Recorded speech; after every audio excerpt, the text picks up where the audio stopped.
The Talmud continues on its explaining the topic of olive oil, and the Talmud explains that the first squeeze, the first droplet that comes out of that olive was used for the menorah for illumination in the holy temple.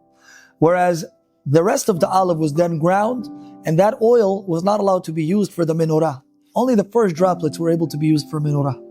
The rest of the oil was used for something called menachot. Menachot, it was the oil that was placed when preparing the flour offering. Says the great Rabbi Rabbi David Abu Chatzira, that from here we learn a profound lesson, that the first droplets, they must be given to illumination, they must be given to spirituality. The rest of the emphasis was given to menachot, to flour, which represents the mundane, the material. Says the great Rabbi, that a person's primary focus, his primary efforts have to be in spiritual things, whereas the secondary effort is to be in the menachot, in the material. The Torah writes, you shall guard yourself and protect your soul very much.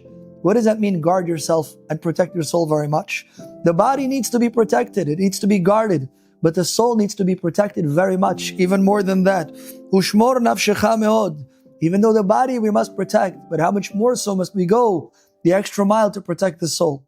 How many of us spend hours and hours at the gym, which is, in some situations, if it's a kosher gym, it's perfectly okay. You need to maintain a healthy body, but not to forget that the neshama needs to be protected as well. It needs to be emphasized. It needs to be given the kochot.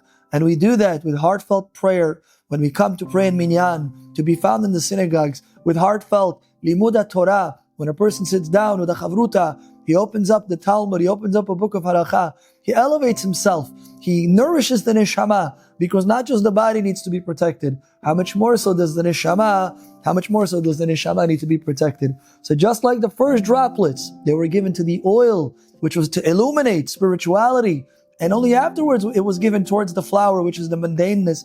We must make sure that our primary focus, our primary time is to what? The spiritual pursuits, and then the leftover time we can use and utilize for our purpose of flour and parnasa.